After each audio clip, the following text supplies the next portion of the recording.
Menteri Pekerjaan Umum dan Perumahan Rakyat (PUPR) Basuki Hadimulyono mengatakan jalan tol Aceh Sigli bisa dioperasikan pada akhir Juni 2020 alias bulan ini.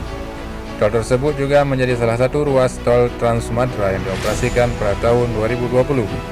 Banda Aceh Sigli juga sudah selesai, tinggal peresmiannya saja. Akhir Juni bisa dioperasikan, kata Basuki dalam video conference Sabtu 27 Juni 2020. Tol Aceh Sigli masuk dalam ruas Trans Sumatera yang memiliki panjang 2.974 km, di mana main line sepanjang 2.046 km dan feeder sepanjang 928 km. Saat ini sudah terbangun 646,5 km dan yang beroperasi sepanjang 469 km. Adapun sekitar 178 km siap dioperasikan.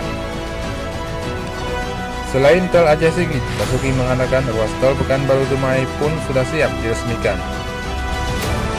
Sebentar lagi Pekanbaru Dumai sudah siap diresmikan 133 km jarnya.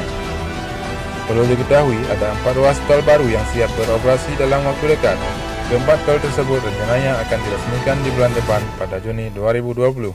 Menteri PUPR Basuki Hadimulyono menjelaskan, tol pertama yang bisa diresmikan bulan depan adalah Banda Aceh Sigli seksi 4 sepanjang 14 km. Tol itu sekarang sedang uji laik untuk diresmikan pengoperasiannya, ujarnya dalam konferensi pers virtual Jumat 29 Mei 2020. Selain itu ada tol Pekanbaru Dumai sepanjang 131 km yang juga tengah dalam proses uji laik fungsi.